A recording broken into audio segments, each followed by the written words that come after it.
Welcome to Dragon's Archive. A map can be more dangerous than a sword. A sword can win a battle, but a map can decide how generations imagine the world. Look at the Qing Dynasty at its height, and the first thing you feel is not a single palace or a single emperor, but distance. Forests in the northeast, deserts in the west, Tibetan plateaus, Mongolian grasslands, fertile river valleys, coastal ports, frontier garrisons, and roads disappearing into dust. This was not merely a dynasty sitting in Beijing. It was a realm stretched across peoples, languages, climates, and political traditions so different that one form of rule could never be enough. And here begins the paradox. The Qing was founded by Manchu rulers from beyond the old Ming heartland, yet it became the dynasty that helped shape the territorial imagination of later China. How did a frontier power become the guardian of an imperial order it had once stood outside? How did conquest become administration? And how did administration become legacy? Tonight, we will move through the rise, power, expansion, cost, collapse, and afterlife of the Qing dynasty, not as a dry list of reigns, but as a question written across an old map.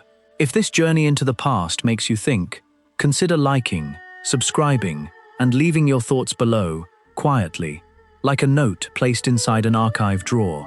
But before the map could grow so vast, before the Forbidden City received new masters, before the Qing name echoed across Asia, we need to step back to a colder frontier, to the world before the empire.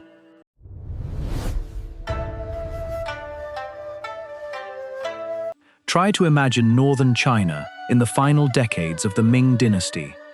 The empire still looked ancient and impressive from a distance. Its capital stood behind walls. Its officials wrote reports in elegant language. Its examinations still promised that talent, discipline, and learning could lift a man into government service. Its rituals still told the world that the Son of Heaven stood at the center of civilization. But a state can look powerful while its foundations are beginning to crack.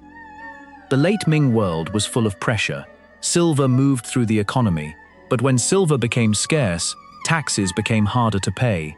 Floods, droughts, cold years, and famine placed unbearable weight on villages. Soldiers at the frontier were often underpaid. Officials argued. Court politics turned poisonous. Peasant unrest spread through regions where people no longer believed the state could protect them.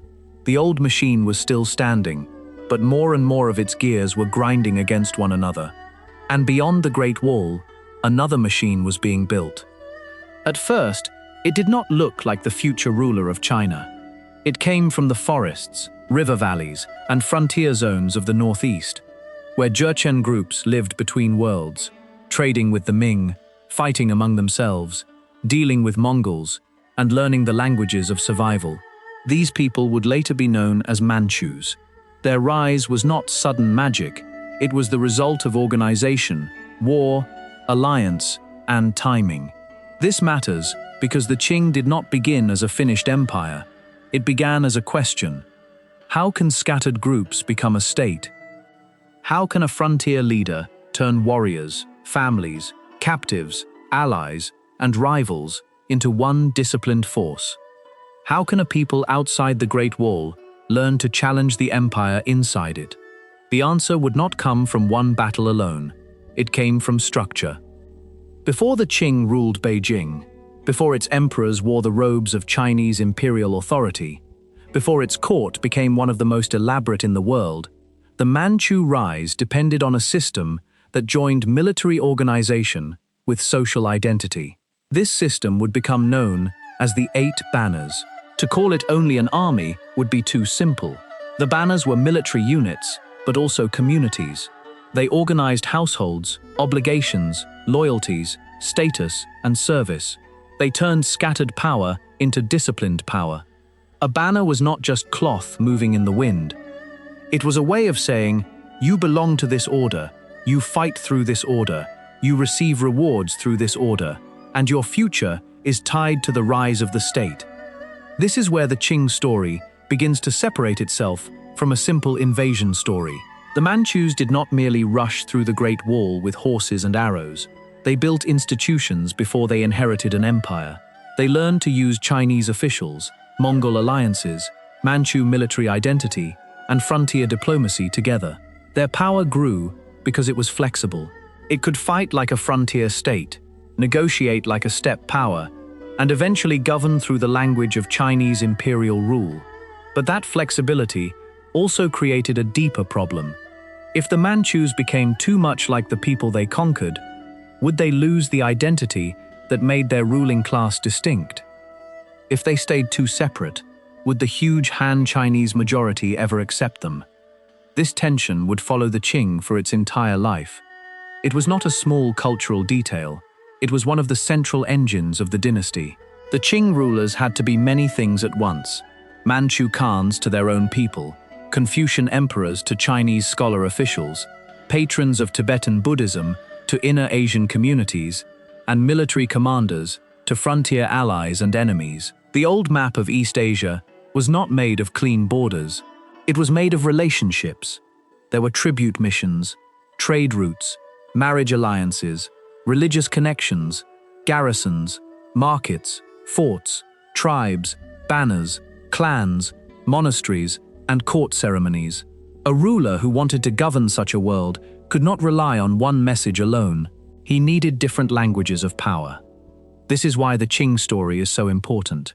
It forces us to look beyond the simple image of an emperor on a throne. A throne is only the center of a room. An empire is the ability to make distant people act as if that room matters. In the Ming capital, officials still believed they were defending an old order. On the frontier, however, the future was moving differently. The Manchu leaders watched Ming weakness carefully. They saw opportunities in disorder. They took in defectors. They used captured knowledge.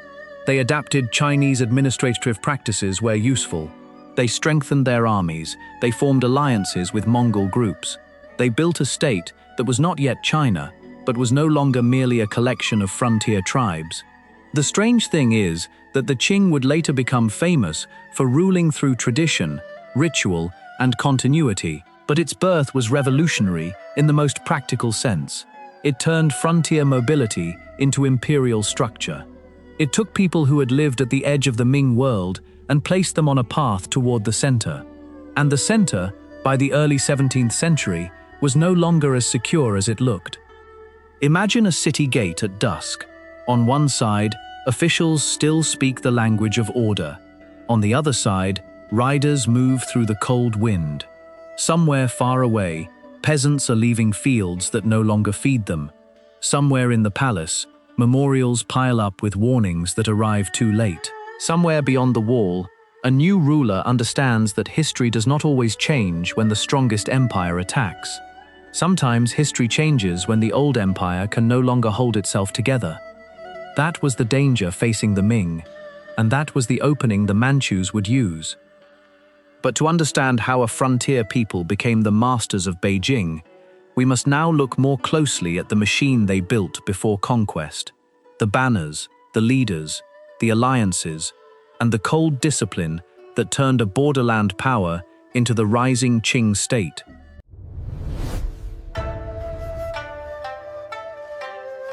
Before the Qing became an empire, it became a discipline. This is one of the most important details in the whole story. Empires are often remembered by their final shape on a map, but they are born from smaller things: a registry, a military camp, a shared oath, a chain of command, a reward given after battle, a punishment carried out without hesitation, a leader who knows that loyalty must be organized before it can be trusted. For the Manchu rise, that organizing force was the banner system. Try to imagine a cold morning in the northeast. The ground is hard. Horses breathe steam into the air.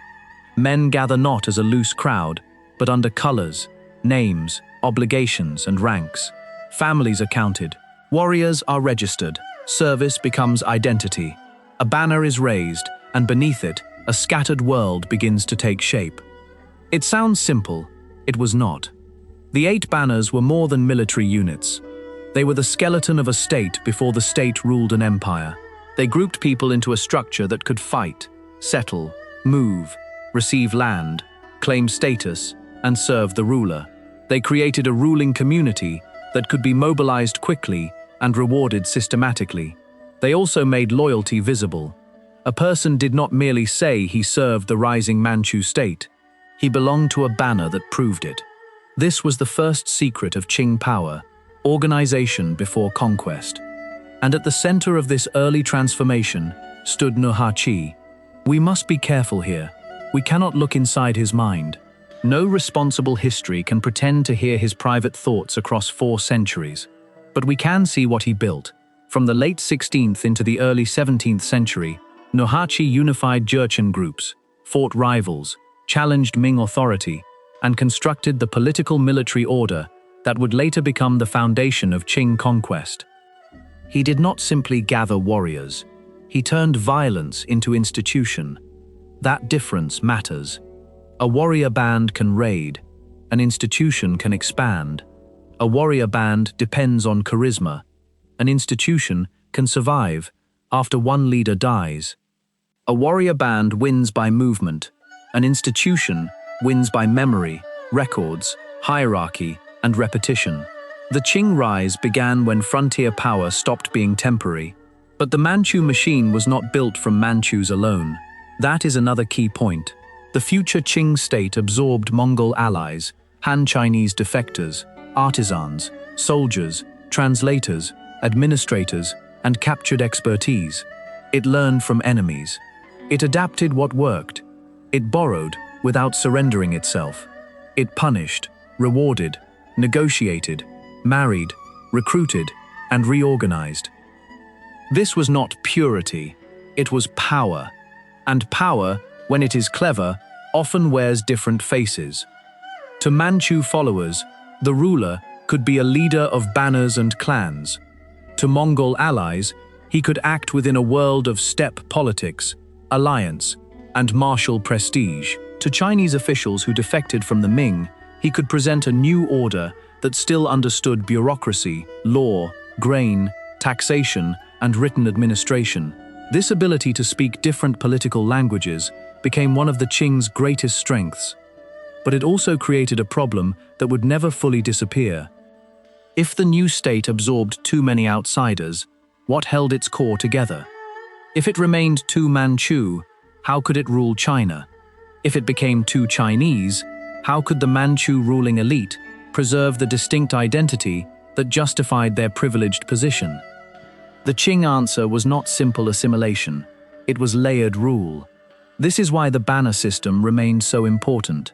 It was a military machine, but also a boundary. It helped preserve the special status of the conquest elite. It reminded the ruling house that its strength had come from the frontier, not only from the palace. Later, when Qing emperors sat in Beijing, the banners would still stand as a living memory of how the dynasty had entered history. But before Beijing, there was still a long road.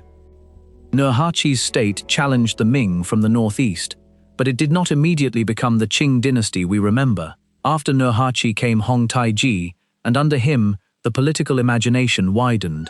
The name Qing was proclaimed in 1636. This was more than a change of title. Names matter in empire.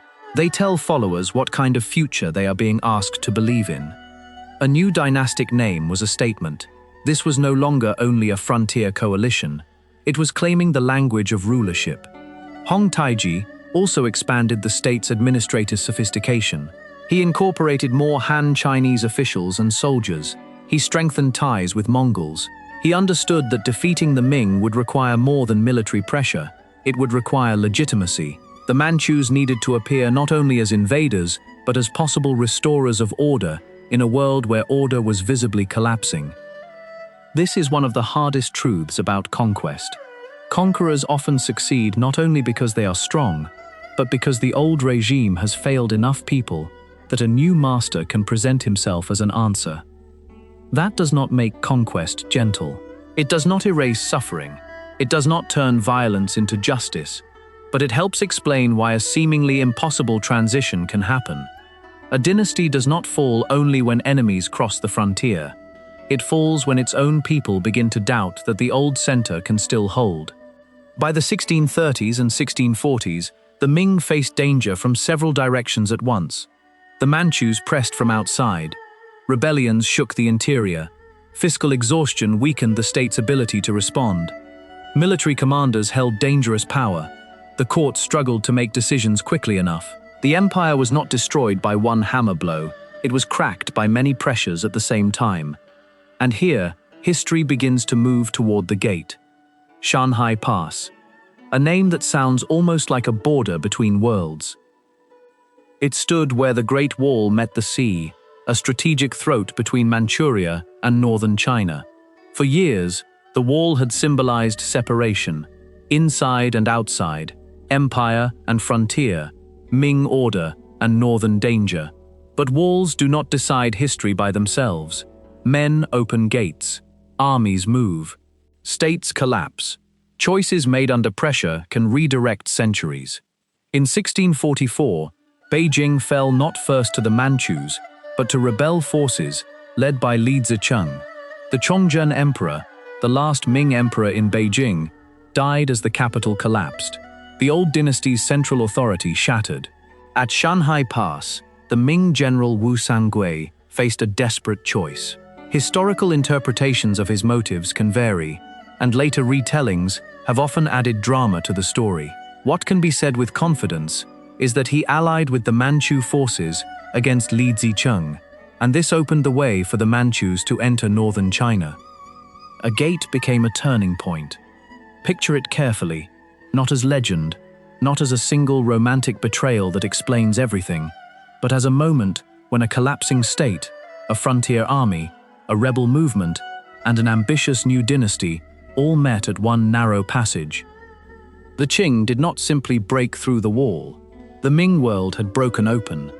When Manchu forces entered Beijing, they inherited more than a capital. They inherited a crisis. They entered the Forbidden City, but the empire was not yet theirs. Holding a palace is not the same as ruling a civilization.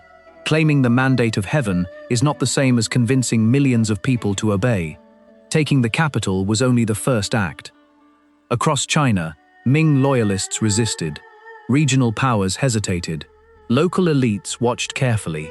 Villages suffered through war, taxation, fear, and uncertainty.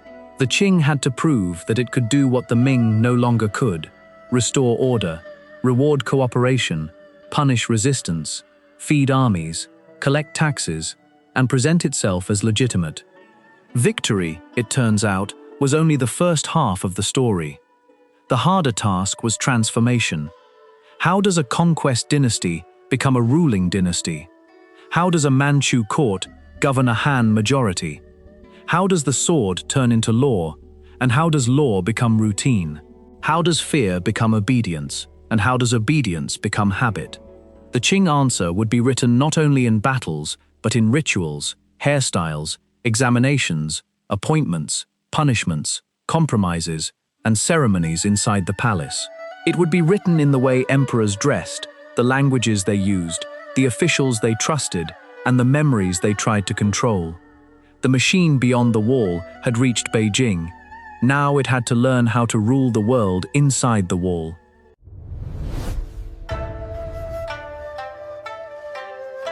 The Forbidden City was not quiet because peace had returned. It was quiet because power was changing hands.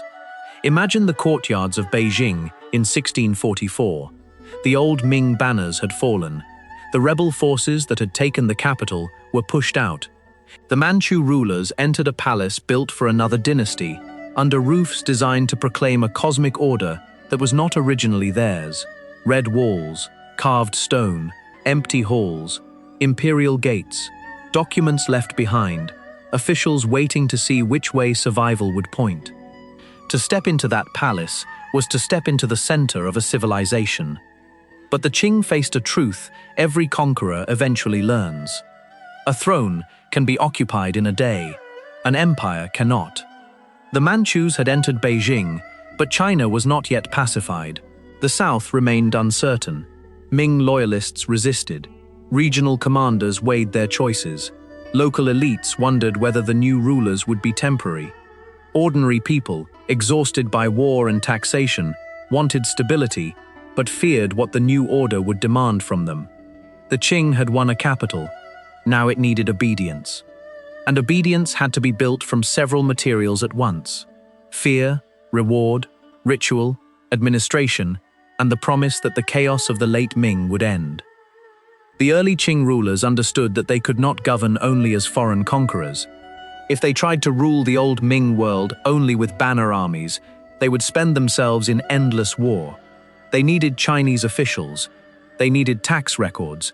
They needed grain transport. They needed local magistrates. They needed examination culture, Confucian language, and the old symbols of imperial legitimacy.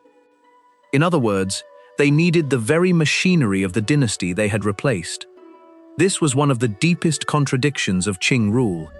To conquer the Ming, they had to defeat it.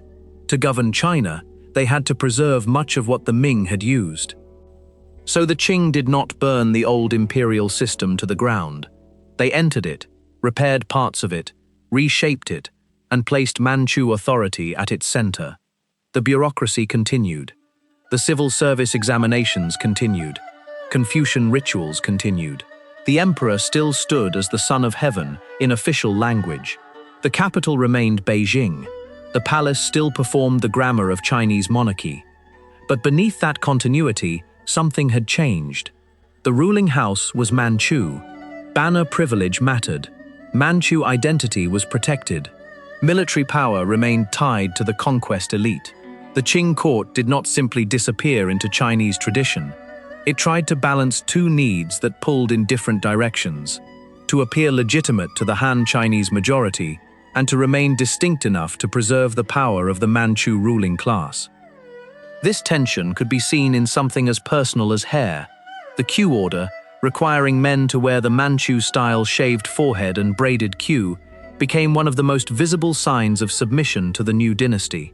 To modernize, hair may seem small compared with armies and taxes, but in a Confucian society, where the body was connected to family, ancestry, and moral order, hair was not trivial. A hairstyle became a political oath. To obey was to show the new dynasty on one's own body. To refuse could be read as resistance. The slogan often associated with this policy was brutally simple in later memory: keep your hair and lose your head, or keep your head and cut your hair. The exact wording belongs to the atmosphere of the period and later retellings. But the meaning of the policy was clear enough. The Qing wanted submission to be visible. This was the dark side of legitimacy. The dynasty did not only ask people to accept a new emperor in distant Beijing, it marked power into daily life, into appearance, into the relationship between the state and the body. Resistance was real. In the south, Ming loyalist regimes and anti-Qing forces fought on. Cities resisted, surrendered, changed hands, or suffered. The conquest of the whole realm took years. It involved negotiation as well as violence, cooperation as well as punishment. Some elites joined the Qing because they saw no better path to stability. Some fought because loyalty to the Ming remained sacred.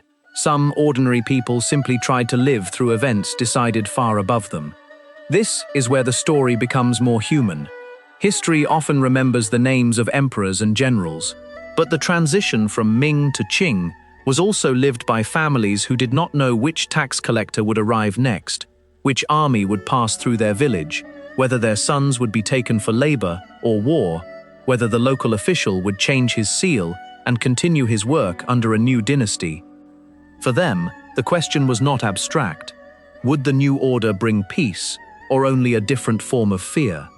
The Qing understood that conquest could not last if it remained only conquest, so they used a careful mixture of severity and accommodation.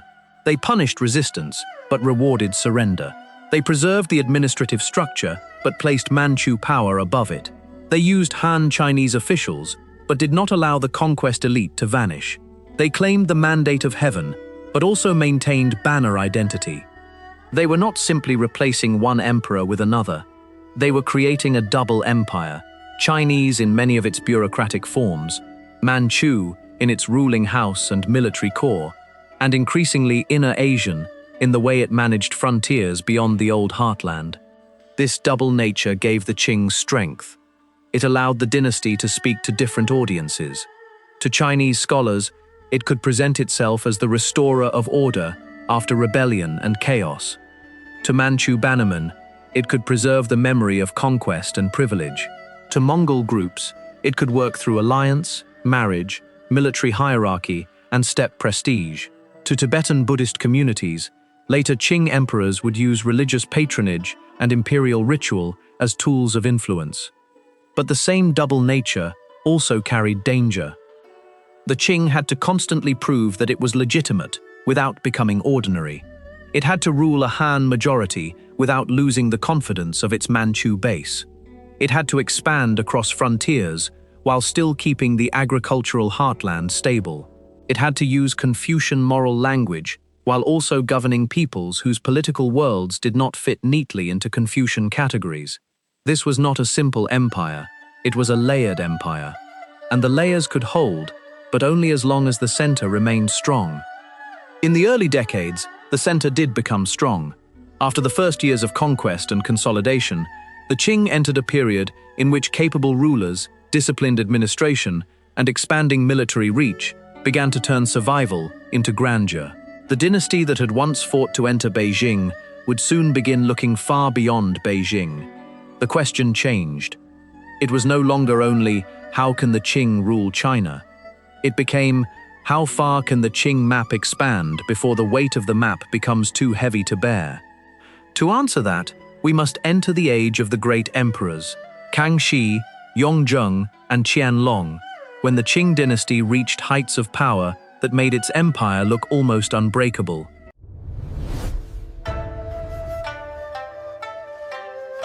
At the height of Qing power, the emperor did not rule as one thing. He ruled as many. In the Forbidden City, he could appear as the Confucian Son of Heaven, performing rituals that connected government, morality, ancestors, earth, and sky. In Manchu memory, he remained the head of a conquest elite whose identity had to be protected from disappearing into the vast population it ruled. On the Mongolian steppe, he could present himself through the language of alliance, military authority, and steppe rulership. In Tibetan Buddhist contexts, he could act as a patron of religion, using sacred symbolism as a bridge between imperial power and frontier legitimacy. This was not confusion, it was strategy. The Qing Empire was too wide to be governed by one political language. A farmer in the lower Yangtze Valley, a bannerman in Beijing, a Mongol noble, a Tibetan lama, a Muslim merchant in the northwest, and a scholar preparing for the civil service examinations did not all understand power in the same way. If the Qing court wanted obedience from all of them, it had to speak to each world differently. That was one of the secrets of Qing endurance. The dynasty did not simply ask every subject to become the same. It ruled through difference. But difference had to be organized. If not, it could become rebellion, separation, or weakness. So the Qing state developed a layered system of rule, preserving older Chinese institutions where they were useful, while using special frontier arrangements where ordinary county and prefecture administration did not fit. In the agricultural heartland, the Qing inherited and continued much of the imperial bureaucracy. Provinces, officials, tax registers, granaries, examinations, magistrates, memorials, and legal codes formed the daily skeleton of government. A county magistrate might never see the emperor, but every document he signed carried the weight of imperial authority. A peasant might never enter Beijing, but the tax demand, the legal judgment, the grain levy, and the punishment order brought Beijing into his life. This is how empire becomes real, not only through banners and armies, but through paper. A decree travels. A seal is pressed into ink. A clerk copies names into a register. A magistrate reads a complaint. A tax quota is calculated. A grain shipment moves along a canal. A prisoner kneels in a court. A scholar spends years memorizing the classics, because one successful examination may change the fate of his family. From far away, the Qing looks like a map. Up close, it was millions of small encounters between people and authority. The civil service examination system was especially important. For the Han Chinese elite, it offered continuity with earlier dynasties. It told scholars that the world had not been completely overturned. The ruling house had changed, but the moral language of governance still mattered. The classics were still read. The emperor still claimed to honor Confucian order. Talent and learning still had a path into office. But this continuity also served the Qing. By keeping the scholar official class inside the system, the dynasty reduced the danger that educated elites would become permanent enemies. The state did not need to persuade every scholar emotionally. It needed to make cooperation meaningful, honorable, and useful. This was not simply kindness. It was political intelligence. The Qing knew that a large empire cannot be ruled by soldiers forever. Soldiers can conquer cities. Officials make cities function after conquest. Armies can take granaries. Administrators count, store, move, and tax grain year after year. Fear can silence a province for a season. Career, ritual, law, and habit can hold it for generations. Yet the Qing court also knew that bureaucratic continuity alone could be dangerous. If the dynasty became only another Chinese civil government, the Manchu ruling elite might lose the very identity that had carried it to power. So Manchu language, banner status, court customs, marriage rules, military privilege, and imperial memory remained important. The Qing emperors often encouraged Manchu identity, even while governing through Chinese institutions. This balance was delicate. Too much separation could create resentment. Too much assimilation could dissolve the ruling core. The dynasty had to stand both inside and outside the world it ruled. Here, the Qing emperor becomes one of the most fascinating figures in imperial history. He was not simply a man on a throne. He was a performer of legitimacy. Every robe, ritual, hunt, audience, temple visit, inspection tour, edict, and military campaign told a story about what kind of ruler he claimed to be. When he performed Confucian rites, he was the moral center of an old civilization. When he rode on imperial hunts, he recalled the martial identity of the Manchu elite. When he patronized Tibetan Buddhism, he spoke to inner Asian worlds through sacred authority. When he received officials in Beijing, he stood as the judge of bureaucratic order. When he sent armies to the frontier, he became the commander of an expanding empire. One body carried many political masks. This does not mean everyone accepted the performance. Legitimacy is never total. Some Ming loyalists never accepted the Qing. Some Han Chinese resented Manchu privileges. Some frontier peoples resisted Qing control. Some officials cooperated because there was no practical alternative. Some subjects cared less about dynastic identity than about taxes, peace, land, and survival. But for much of the 17th and 18th centuries, the Qing system worked well enough to create one of the most powerful states in the world of its time.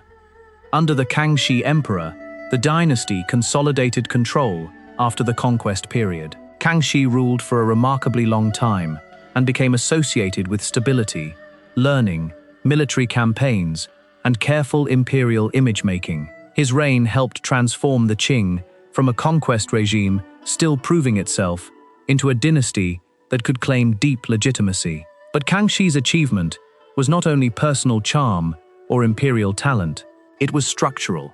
The dynasty survived the early dangers of conquest. It defeated major internal challenges, including the revolt of the three feudatories. It extended control over Taiwan after the fall of the Zheng regime. It managed relations with Russia through diplomacy and treaty-making. It strengthened the image of the emperor as both scholar and warrior. The message was clear. The Qing was no longer simply an outsider force sitting in Beijing. It was the dynasty of order. Then came Yongzheng, whose reign was shorter but administratively important. If Kangxi helped stabilize the dynasty's grandeur, Yongzheng tightened the machinery behind it. He focused on fiscal reform, bureaucratic discipline, and central control. His style was less romantic in later memory, but administration often matters more than spectacle. An empire does not survive on glory alone.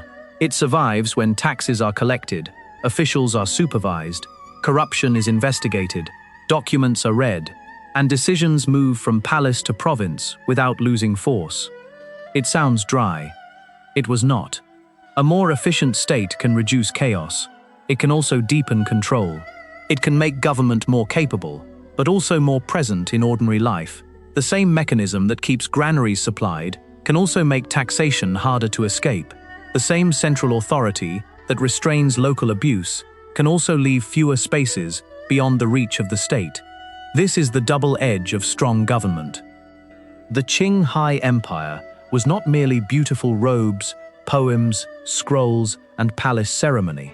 It was also a machine of classification, extraction, inspection, and command. Its brilliance and its pressure came from the same source, the ability to make distant people legible to power. By the time Qianlong ascended the throne, the Qing state had inherited decades of consolidation. It had armies, records, money, rituals, institutions, and confidence. The map was already large, but under Qianlong, it would grow into something even more ambitious. The emperor would look beyond the old walls of China and toward the vast frontiers of Inner Asia. And there, the Qing would reach its greatest imperial height. But the higher the map expanded, the darker the shadow beneath it became.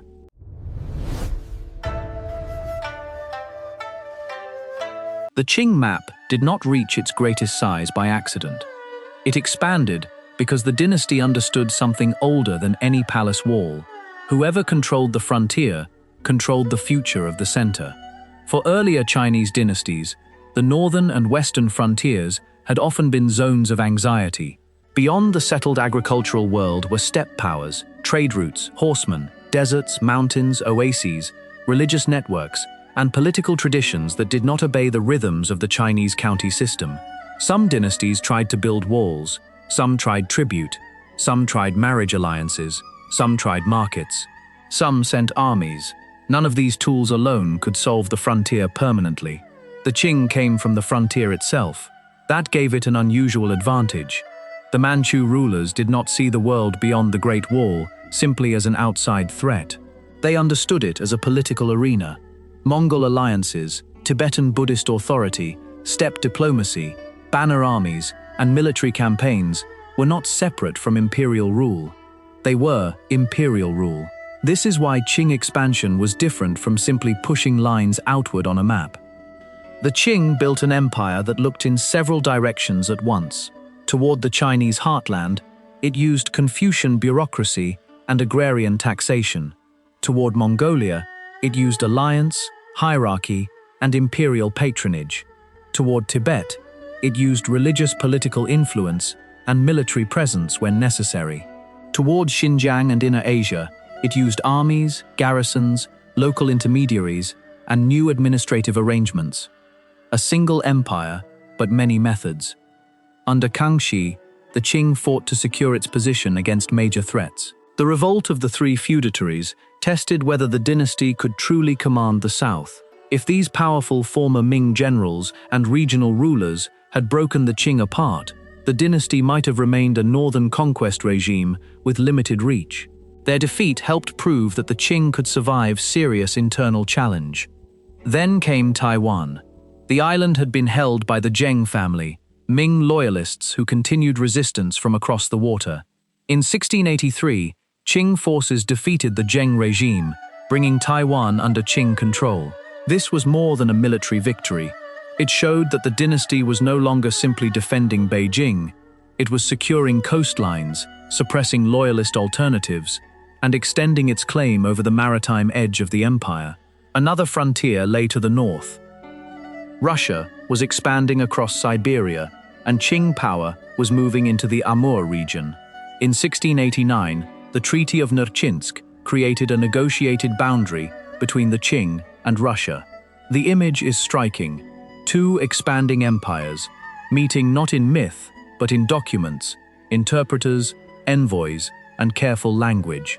It reminds us that the Qing was not isolated from the wider world. It was part of a larger Eurasian struggle over land, trade, and influence. But the greatest expansion would come in the west. To understand this, we must look toward the Dzungars. The Dzungar Khanate was a powerful Inner Asian state, built by Oirat Mongols, and for a long time, it stood as one of the Qing's most serious rivals in Central and Inner Asia. This was not a minor border disturbance. It was a contest between imperial projects. The Zungas controlled strategic lands, routes, and peoples. They represented an alternative power that could challenge Qing influence among Mongols and across the northwest. For the Qing, leaving the Zunga question unresolved meant leaving a dangerous rival on the empire's flank. Under Qianlong, Qing campaigns in the 1750s destroyed the Zunga Khanate and opened the way for Qing control over what would become Xinjiang, meaning new frontier. The campaigns were a military climax of Qing expansion. They pushed the imperial map farther west than most earlier Chinese dynasties had ever controlled in such a sustained way. But this is the moment where grandeur must not blind us. The destruction of the Zungas was not just a clean strategic victory. It involved massive violence, depopulation, disease, displacement, and the collapse of a political world. Some historians describe the event in extremely severe terms, including as genocide. A cautious script must say this carefully. The historical interpretation is serious, the evidence of catastrophic destruction is substantial, and the human cost was immense. Whatever label one uses, the result was clear. A people and a state that had once challenged the Qing were shattered. Here the old map becomes morally heavy. On the wall of an imperial palace, expansion can look like order. In a court painting, victory can look balanced and beautiful. In a copper battle print, soldiers move with heroic clarity. But on the ground, conquest means hunger, fear, flight, burned camps, broken families, and silence where a political world used to stand. This is the double face of the Qing Empire. It was administratively brilliant and militarily formidable. It created stability across enormous distances. It tied together regions that had long followed different historical rhythms. It brought merchants, officials, soldiers, monks, nobles, farmers, and frontier communities into a single imperial frame. But it also expanded through coercion. An empire does not become vast by persuasion alone. After the Zunga campaigns, Qing power in Xinjiang depended on garrisons, military colonies, local intermediaries, and careful supervision of oasis societies. The dynasty did not simply turn the northwest into another ordinary province in the same way as the Chinese heartland. It governed through layers, using different arrangements for different populations. This flexibility helped the Qing rule. It also showed that the empire was not one uniform nation-state in the modern sense. It was a multi-ethnic imperial structure held together by power, ritual, administration, and force. Under Qianlong, the Qing court celebrated these achievements. The emperor styled himself as a universal ruler, a master of many peoples, a guardian of culture, a conqueror of frontiers, and a patron of arts and letters. The imperial world became full of symbols, maps, scrolls, inscriptions, temples, hunting grounds, military reports, portraits, and victory images. But there was a danger hidden inside this success. The empire had become enormous, and enormous empires require enormous maintenance. Every new frontier needed troops. Every garrison needed supplies. Every campaign needed money. Every newly incorporated region needed officials, translators, alliances, punishments, rewards, and stories of legitimacy. The map looked majestic, but behind it stood grain shipments, tax burdens, military salaries, transport costs, court politics, and human exhaustion. Victory created responsibility. Expansion created pressure. The Qing Empire had reached its widest edge. It had become one of the most expansive imperial realms East Asia had ever seen. But the very size that made it glorious also made it vulnerable. A smaller state can sometimes survive mistakes. A vast empire turns every mistake into distance, every delay into danger, every rebellion into a chain reaction. And as the 18th century moved toward its end, the signs of strain began to grow. The map was still magnificent, but beneath the ink, the paper was beginning to tear.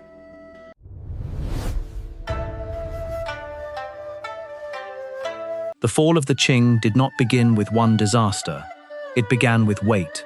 The weight of population, the weight of taxes, the weight of distance, the weight of corruption, the weight of old institutions trying to govern a changing world, the weight of an empire so large that even its victories had become expensive to maintain.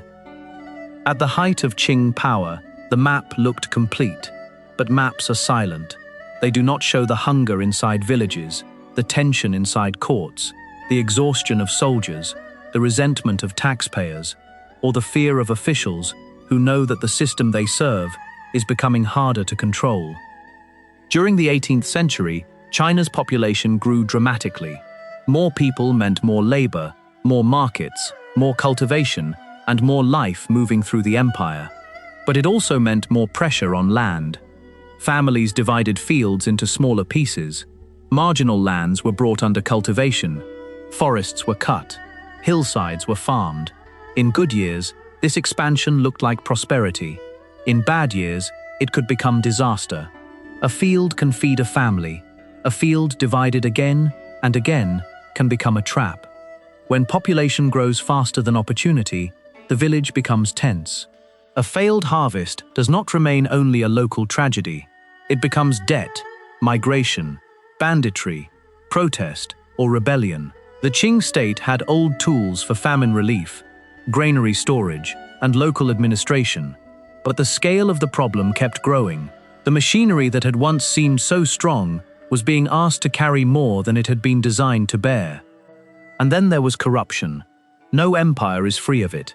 But in a vast state, corruption does not remain a private sin. It becomes structural weakness. A bribe changes a legal case. A hidden fee changes a tax burden. A stolen shipment weakens a garrison. A false report blinds the emperor. A local official who fears punishment may lie upward, while the suffering below grows louder. The Qing court knew corruption was dangerous. Some emperors fought it seriously. But knowing a disease exists is not the same as curing it. The empire was too wide, the bureaucracy too layered, and the interests too deeply embedded. By the late 18th century, the problem had become harder to contain.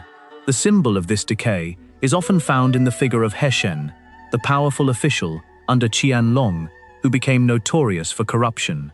After Qianlong's death, the Jurchens emperor moved against him, and He Shen's downfall became a dramatic sign that something had gone wrong near the center of power. But one corrupt official, however famous, was not the whole problem. He was a symptom. The deeper issue was that the high Qing system had produced splendor and strain at the same time. Imperial tours, military campaigns, frontier administration, court grandeur, literary projects, temple building, banner support, and bureaucratic supervision all required resources. Glory was not free. Even cultural brilliance had a cost. The palace could display order, but the provinces had to pay for the world that order represented. And while internal pressure grew, the outside world was changing. For much of its history, the Qing court saw itself as the center of a vast imperial order.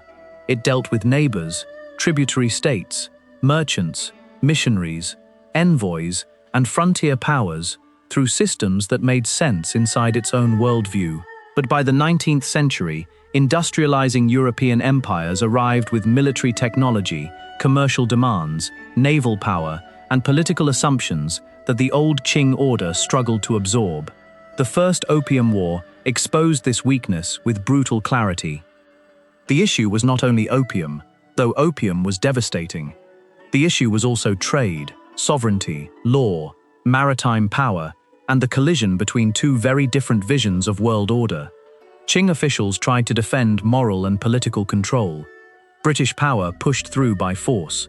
The result was defeat, the Treaty of Nanjing, the cession of Hong Kong, indemnities, and the opening of treaty ports. A coastal gate had been forced open. Centuries earlier, Shanhai Pass had opened the way for the Qing into Beijing. Now, in the 19th century, ports along the coast opened under foreign pressure. The symbolism is painful. The dynasty that had once mastered the frontier now faced a different frontier. The sea, the gunboat, the treaty, the foreign merchant, the unequal diplomatic table. The Qing state had not forgotten how to rule, but it was being forced to rule in a world whose rules were changing faster than its institutions could adapt. Then came internal catastrophe. The Taiping Rebellion, beginning in the mid-19th century, became one of the most destructive civil wars in human history. It was not a simple peasant riot. It combined religious vision, social unrest, anti-Manchu feeling, economic distress, local grievances, and the weakness of state control. The rebellion spread across large parts of southern and central China and established its capital at Nanjing, renamed Tianjing by the Taiping regime. For the Qing, this was more than rebellion. It was a test of whether the dynasty could still command the empire. The imperial army struggled. Local and regional forces became increasingly important in suppressing the rebellion. Men like Zheng Guofan organized armies rooted in provincial networks rather than the old banner system alone. This helped save the dynasty in the short term. But it also changed the structure of power. When the center relies on regional military leaders to survive, survival itself becomes dangerous. The Qing won, but the victory weakened the old imperial balance. Again, the paradox returns. The dynasty survived because power moved outward. But power moving outward made the dynasty less centralized than before. The Taiping Rebellion was followed by other uprisings, including Muslim rebellions in the northwest and southwest, unrest among different ethnic and religious communities, and recurring struggles over local authority. These conflicts should not be reduced to one simple cause. Some were shaped by ethnic tension, some by religious division, some by economic pressure, some by local violence, some by administrative failure, and many by several forces at once. But together, they revealed one truth. The Qing map was still large, but the center was no longer equally strong everywhere on that map. Foreign pressure continued. The Second Opium War deepened humiliation. The burning and looting of the old summer palace in 1860 became a wound in cultural memory. Later, defeat by Japan in the War of 1894 to 1895 shocked the Qing world even more deeply. Japan, once seen within an East Asian order where China claimed civilizational seniority, had modernized rapidly and defeated the Qing on land and sea. That defeat was not only military, it was psychological. It told officials, scholars, reformers, and ordinary observers that the old imperial order could no longer pretend the world had not changed. A dynasty that had ruled across deserts, plateaus, and forests could not protect itself from a modernized island nation rising across the sea. Reform became urgent. But reform inside a weakened empire is one of history's most dangerous tasks. Move too slowly, and collapse continues. Move too quickly, and old institutions panic. Change the army, the examinations, the schools, the bureaucracy, the economy, the court, and the law, and every group begins to ask what place it will have in the new world. The Qing attempted self-strengthening, military modernization, industrial projects, diplomatic learning, and later deeper institutional reforms. Some efforts mattered, some were too limited, some were blocked by court politics, conservative resistance, lack of resources, or the sheer size of the challenge. The empire was trying to rebuild the ship while storms were already breaking over the deck. The dark side of the Qing, then, was not only found in conquest, it was also found in exhaustion. An empire can harm through violence. It can also harm through delay, through rigidity, through corruption, through systems that keep working long after they no longer solve the problems before them. By the early 20th century, the central question had changed again. It was no longer, how far can the Qing expand? It was, can the Qing survive the modern world at all? The answer would come not from a single frontier campaign, but from revolution, abdication, and the quiet end of a political tradition more than 2,000 years old. The map remained on the table, but the throne beneath it was beginning to disappear.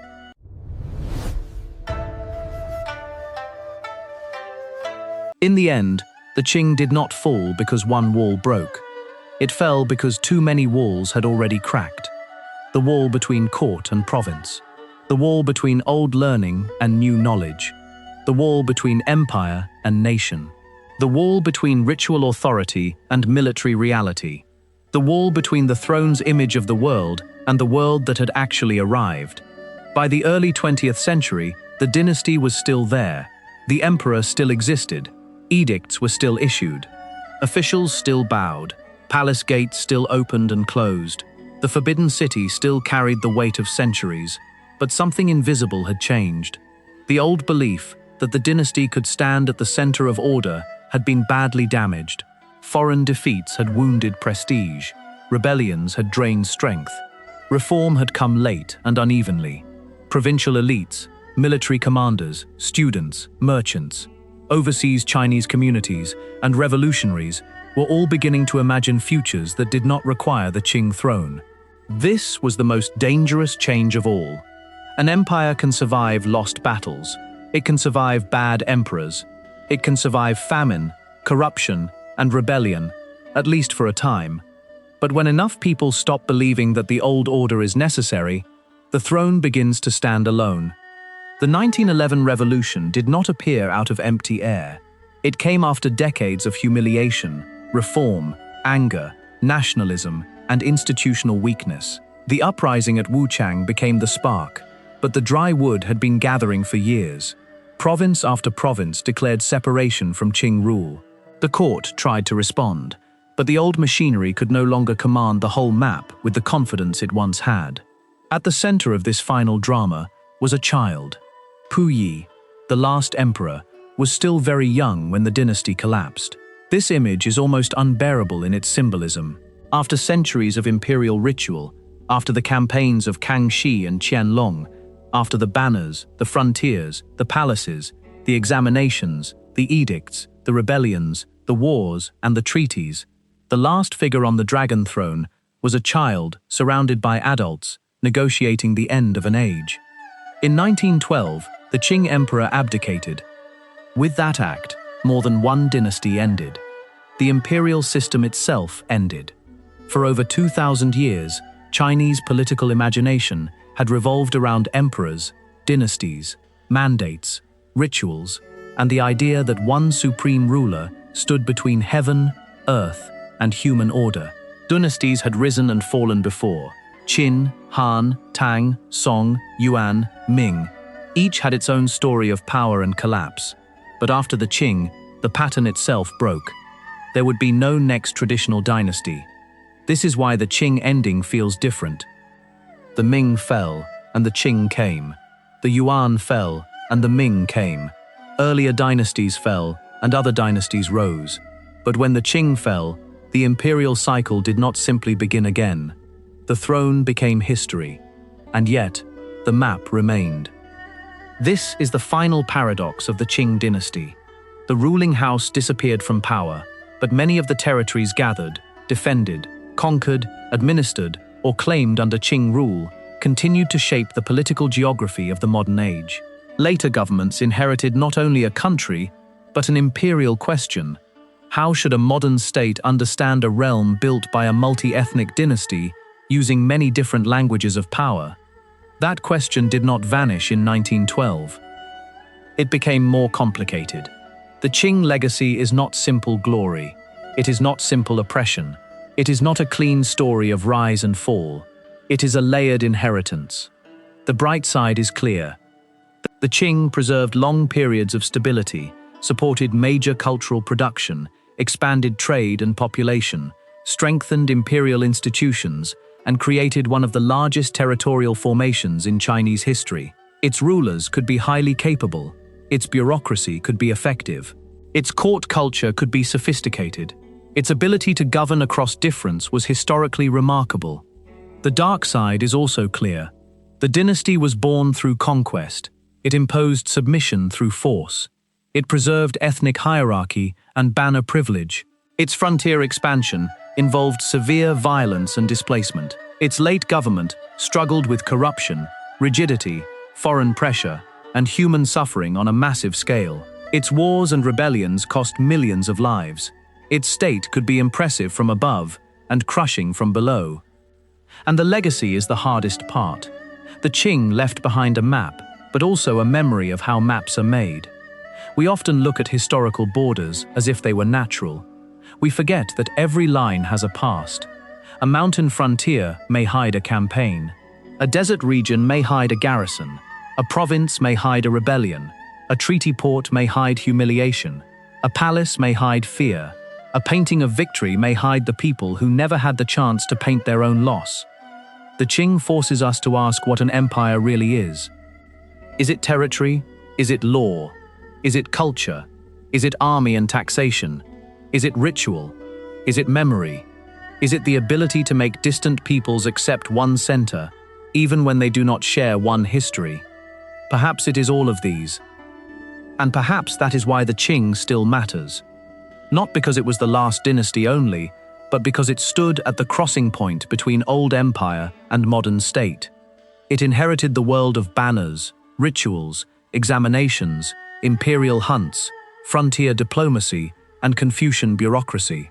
But it died in the world of railways, newspapers, nationalism, gunboats, modern armies, treaties, revolutions, and republics.